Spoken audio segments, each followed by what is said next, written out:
Good morning everyone. It is time to sow our November seeds, and first of all I'm going to start with the Viola. So these you might know, they're just like pansies, I guess.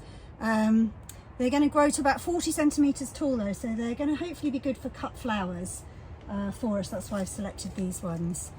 Now these seeds have erratic germination. It says it on the packet, so hopefully you'll remember. So you want to sow more of these than you might need, and you might want, okay? So normally I just do one row of each in this 40 cell tray, but actually I'm going to do 2 rows of these. So I'm literally just going to take one seed and pop it on the surface of each of these cells.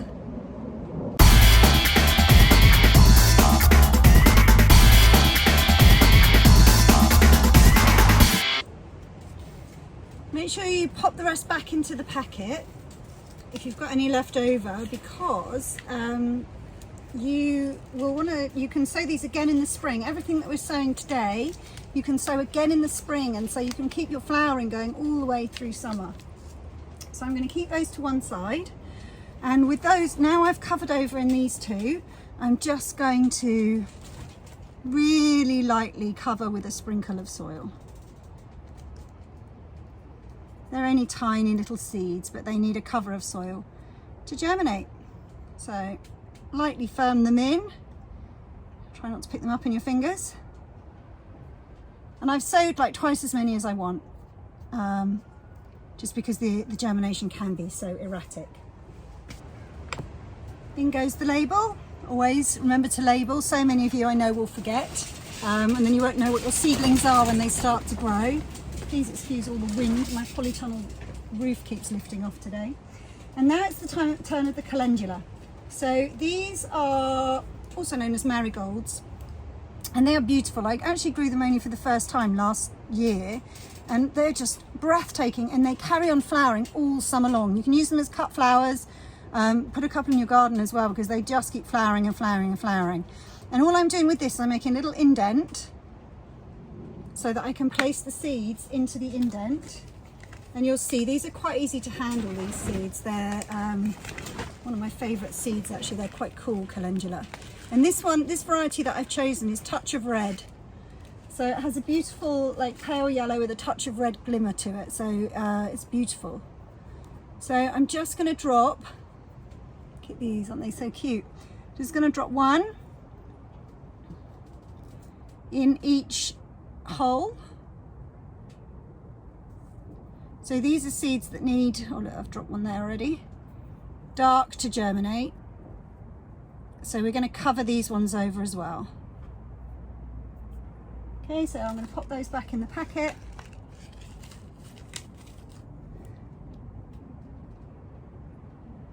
Just cover them over. There you go. Pop in the label again. Now those 2 you want to cover over, but the other seeds that we're going to sow need light for germination. You can see I've only left 2 rows, and I'll explain why that is in a moment. So I'm going to move on next to my dill.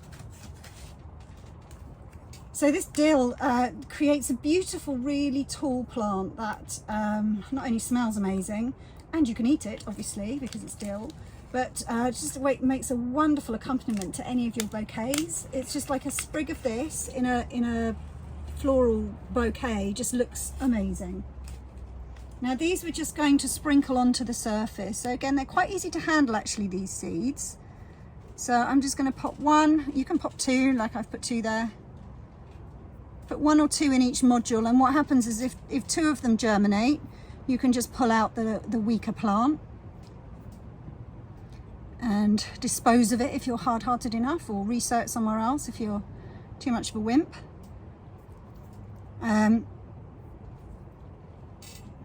It just ups your chances. All right, so I've got 1 or 2 in all of those.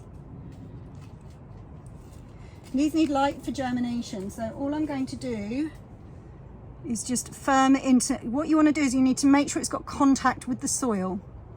Now when you water this, you're going to have to water it very carefully so you don't wash these seeds away.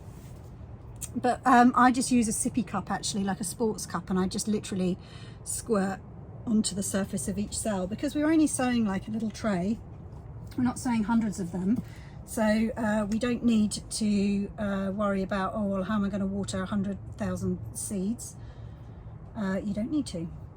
So there's the dill, and we'll do the same with the Icelandic poppies.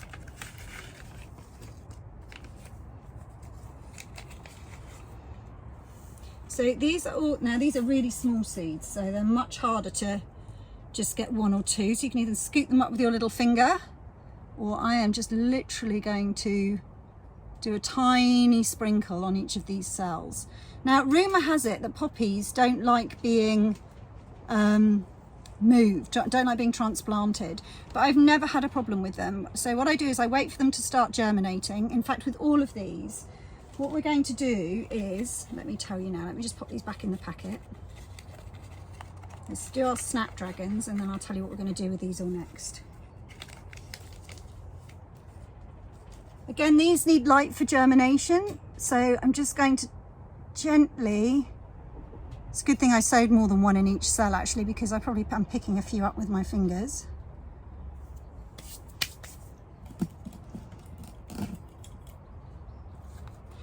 Now I'm going to move that out of that tray out of the way for a moment, because my Snapdragons, I'm doing something a little bit different.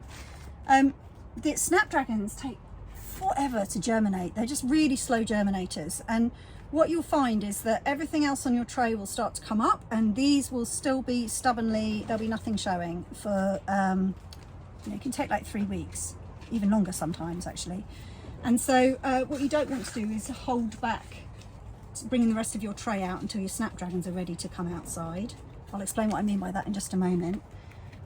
So what I'm going to do is I'm going to sow these into something different. So I'm just going to sprinkle these, sprinkle some seed. Again, it's really tiny seed. I'm going to sprinkle it as far apart as I can. Impossible to do, but there you go.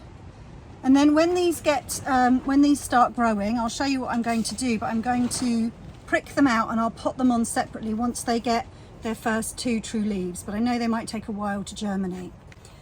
So Snapdragons, if you've got somewhere to grow these on under cover, or you can find you've got some greenhouse space, wonderful. They will flower much earlier than the ones that you sow next year, if you can keep them protected from the harsher weather.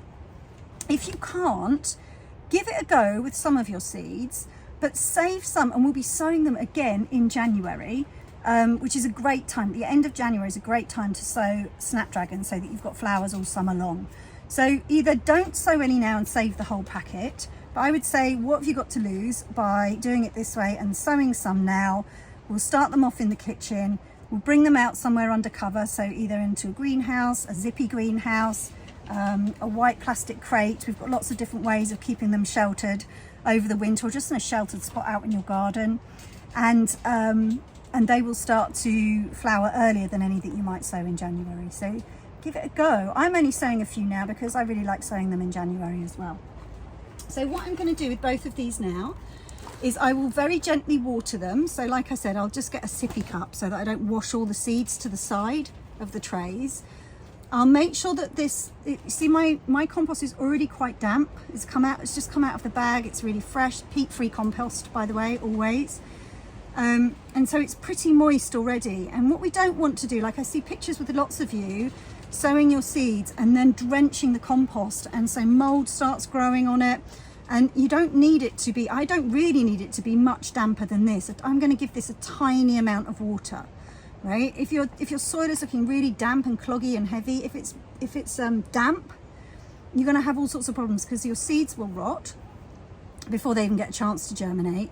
You'll start getting mold growing on the top of your trays. So you want it damp but not moist. Okay, always. Now, what we're going to do, we'll put these on the kitchen windowsill. I will put a lid like this, but you can put a carrier bag or a plastic bag over your tray if you want. Just what that does is, when that sits on the windowsill, then with the warmth of the kitchen, that will start to create a moist environment inside here, so it's a little bit humid, which will encourage the seeds to germinate. as soon as I see the first seed germinate, I will whip this off, and then what I will do is bring these out to the greenhouse. Now, I will say, if we get a really cold snap, which looks like it might be coming over the next week, taking them from my kitchen windowsill and just whacking them straight out into the greenhouse is going to be a bit too much of a shock for them, especially if you let them grow into little seedlings before you put them out. What we want to do is get them as soon as they start germinating, and then what I will do is probably put the plastic lid back on actually, and leave them in the greenhouse with the plastic lid on for a couple of days, and then take the plastic lid off during the day for a couple of days, put it back on at night, and then just take it off entirely. With these, I haven't got anything to cover them over with, so they'll just grow naked, if you like. But the biggest mistake I see people making is that they leave them on the kitchen windowsill until everything has started germinating, or they leave them till they're like 1 centimetre, 2 centimetres too tall. And what will happen if you do that is that your plants, they won't be able to get enough light. So to start with, they need warmth, they need dark or light, depending on which type of seeds you're sowing, and compost, and that's what they need, and a bit of water to start growing. As soon as they germinate, they need light, more light than you can give them inside your house. So the second, literally, as soon as I see the back of a little seedling poking through even one of these cells, they'll be coming outside and into my little zippy greenhouse, where they will then be grown on. These are hardy seeds, which means they need to be treated mean, otherwise they won't thrive. They need the cold, right? Your tendency will be, especially if this is the first time you're sowing seeds, to like really want to mollycoddle your little baby seeds, your little baby plantlings. But what you want to do is toughen them up. They need tough love. So they need to be out there in the cold. Now these are all hardy, so they can handle pretty low temperatures. All I will do from then on in is I will make sure over the winter I look after them in terms of keeping them moist but not damp. I will make sure that there is air circulating through my zippy greenhouse during the day. So I will open the doors during the day, close the doors at night. And if and only if it starts getting really cold inside of the greenhouse, which it always does at some point over the winter, I will put their plastic lids back on at night. And if I need to, if it's really cold, I will put some horticultural fleece over the top of all of it, all of the plants and all of the trays in the little greenhouse to keep the frost off them, from touching the leaves. But apart from that, these are good to go now, and they will start to flower early next spring. So we'll keep an eye on them, because we'll grow them on in these pots, and then we'll pot them on when they get a bit bigger into bigger pots. Once their roots fill these modules, you want to move them into sort of this 9 centimetre size pots, so they've got room to spread out and grow. And then these will get moved out into the garden at the end of March, when the soil starts to warm again. It feels a long way away from now, doesn't it? But that's when all your hardy annuals will be ready to go out into the garden last week of March next year.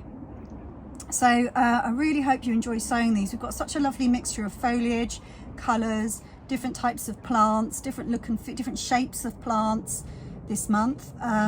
It's going to be a wonderful, such a beautiful garden come next spring. So I hope that's covered it all for you. Like I say, this is just a 40 cell tray, peat-free compost and water and your seeds. That's all you need. If you don't have a 40 cell tray, just use a yogurt pot or any kind of big flat seed tray or little flower pots, whatever you've got to use. You start where you are with what you've got, and just make sure that whatever you're using has got some kind of drainage. So if you use a yogurt pot or a food tray, for example, just make sure you punch some holes in the bottom of it so that the water can get through the soil. That's our biggest challenge at this time of the year, is getting the soil damp enough for the seeds to germinate, but not so damp that you start getting mold and mildew or the seeds rotting. Okay, that's your biggest challenge this month. Okay guys, see you later. Hope that's helpful. Bye.